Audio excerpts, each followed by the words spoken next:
Instagram મારફતે થયેલ પ્રેમને લઈ ધાનેરા યુવતીને લઈ ભાગી જતા ધાનેરા પોલીસે રાજસ્થાનમાંથી શોધીને દીકરીને પરત લાવી.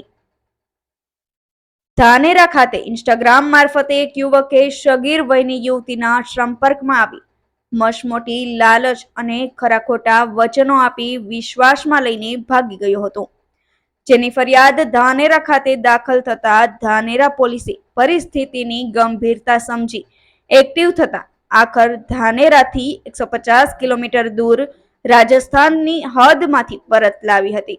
આરોપી હોશિયાર હોવાથી મોબાઈલ નંબર જ બદલી નાખ્યો હતો, પણ ધાનેરા પોલીસ છેલ્લા 1 માસથી IMEના આધારે વોચમાં હતી.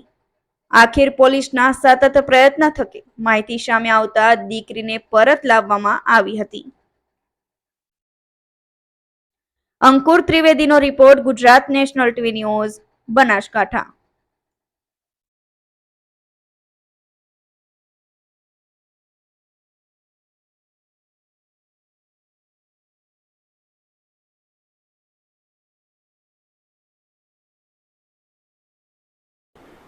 ધાનેરા પોલીસ સ્ટેશનમાં 1.5 માસ અગાઉ એક અપહરણનો ગુનો દાખલ કરવામાં આવેલ છે, જેમાં હકીકત એવી છે કે જે અપહરણકર્તા છે તેઓએ ઇન્સ્ટાગ્રામ આઈડી બનાવેલું, ફેક આઈડી, જેના મારફતે દીકરી છે આપણી સગીર વયની, એના સાથે ચેટિંગ કરવામાં આવે છે અને તેને ભોળવવામાં આવે છે.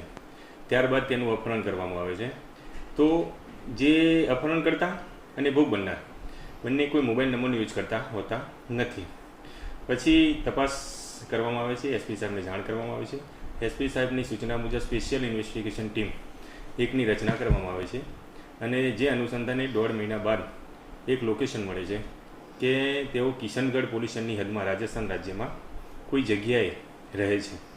જે તો તાત્કાલિક રાત્રિના 2 વાગે SP સાહેબની સૂચના મુજબ ટીમ મોકલવામાં આવે છે અને એમને ઝડપી લેવામાં આવે છે અને અપહરણકર્તાના ચુંગાલમાંથી દીકરીને હેમખેમ પાછી લાવીને તેના પરિવારજનોને સોંપવામાં આવેલી છે.